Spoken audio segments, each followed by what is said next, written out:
Beautiful souls, welcome to the sacred journey of Kal Mantra. Embrace divine grace. Let the celestial vibrations uplift your spirit and guide you toward inner peace, abundance, and divine blessings. Open your heart, chant with devotion, and awaken the infinite grace within you. So what we're about to dive into, this isn't just some campfire story. According to certain tantric texts, this is basically a living document. It's a tale of desperation so deep, it reaches out to summon a force from another world entirely.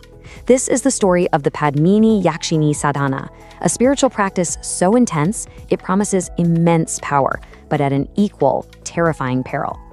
I mean, that quote from the ancient scripture, it really sets the stage, doesn't it? We're not talking about a simple magic trick here. This is about trying to wield cosmic power. The rewards? They're beyond your wildest dreams. But the risk? Total and absolute devastation. That's the tightrope we're about to walk. Our story kicks off in a village called Shandanpur, and honestly, it's a pretty hopeless place. The land is barren, and the spirit of the people, even more so. It's here that we meet our protagonist, Rahul, a young guy who's already worn down by life, crushed by poverty, and just haunted by the sound of his mother's constant worsening illness.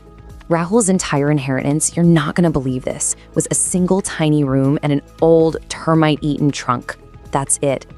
It was what was left to him by his great-grandfather, a man the villagers still whispered about, a man they said was a powerful tantric practitioner, a legacy that, up until this point, Rahul had totally ignored. So one night, it's hot, it's sticky, and the only sound is his mother's coughing, just echoing in the darkness. Sleep is completely out of the question, and his eyes land on that old trunk. He's driven by a kind of desperation that just boils over, and he decides, you know what? It's time. It's time to see what's inside. He lifts the lid, and whoosh, this cloud of dust billows out, and it carries this ancient smell, sandalwood and camphor. And inside, there's just one book.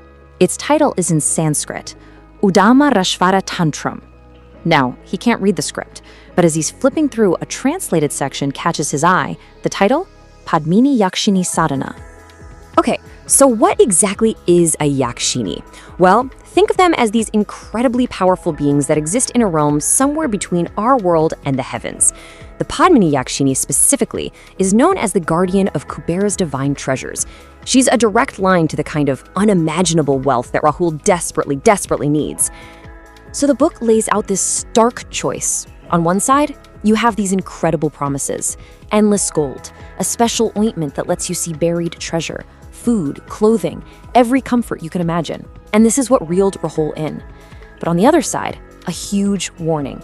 The person doing the ritual had to choose how the Yakshini would appear to them, as a mother, a sister, or a wife. And the part that described what happens if you choose wife, well, it was smudged. You couldn't read it. And in his desperation, Rahul he chose to see the promise and ignore the peril. Now, Rahul knew this was dangerous stuff. He tried to find a guru, a teacher, to guide him, but nobody. He found no one. So he made a decision that would change everything. He decided to make God his guru and just go for it alone, with nothing but that ancient book as his guide. The method itself was incredibly specific, built on 4 main pillars. First, the location had to be at the roots of an ancient, haunted banyan tree on the way to the cremation ground. Yeah, creepy. Second, the timing, for 30 days straight, starting on a full moon night. Third, the materials. You needed a protective circle made of pure sandalwood oil to attract the right entity and keep others out. And finally, the key that unlocks it all, the mantra, Om Harim Agach Agach Padmini Swaha. It's basically an invitation, opening a door to another world. But this ritual, it wasn't just about what you did on the outside. 50% of it was about your own mental strength. The rules were unbreakable. You had to practice absolute celibacy. You had to sleep on the floor. Only one simple meal a day. And the most important rule of all, you had to be totally, completely fearless. Because fear, the book said, is like poison to the ritual. And so, on the night of the full moon, Rahul goes to that haunted banyan tree. He draws his protective circle with the sandalwood oil, sits down facing north, and he begins to chant. He has to do 51 full circuits of his prayer beads every single night. The door was about to get a knock.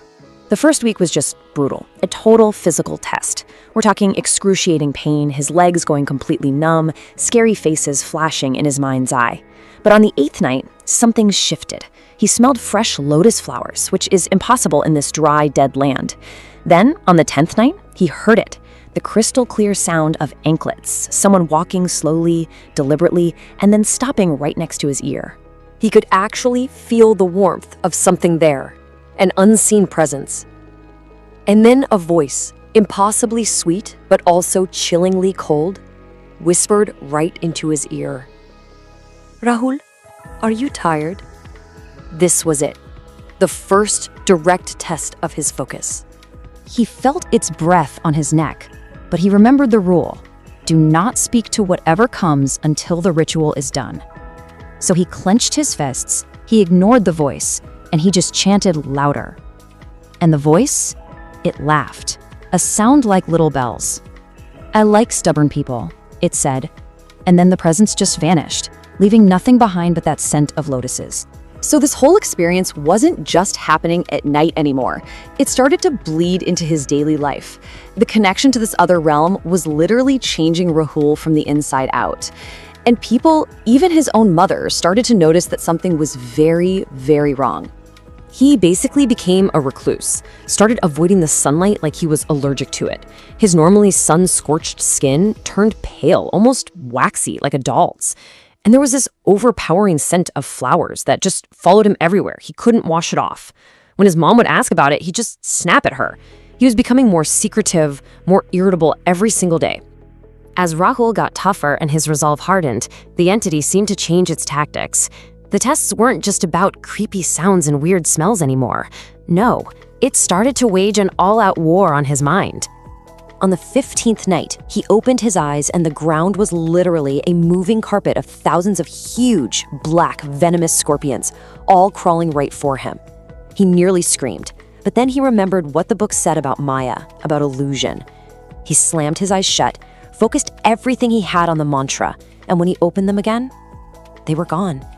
He passed the test. But the ultimate test, the cruelest one, came 2 nights later. He heard a scream he knew anywhere, his mother's. He looked up, and there she was, a vision of her just outside his protective circle, on the ground, twisting in agony and begging him to help her. The entity was now using the very person he was doing all this for as a weapon to try and break him. Now, this is only the first part of this incredible story. Rahul has survived physical torture and intense psychological warfare. The power he's calling on is absolutely real, and it is changing him into something not quite human. The final question, the one that hangs over everything, is will he be able to control this fire he's holding in his palm, or is it going to consume him and leave nothing but ash? Struggling with health, financial worries, wealth, relationships, or career? Don't let these challenges hold you back. Harness the ancient power of authentic Rudraksha, planetary remedies, and Vedic astrology to restore balance and attract success. But act fast. These sacred remedies are in limited stock. Visit callmantra.com today to transform your life. If this resonated with you, join our spiritual journey. Your support keeps us growing. We'd love to hear your thoughts. So like, comment, share with friends, and don't forget to subscribe. Thank you for watching, and we'll see you in the next one.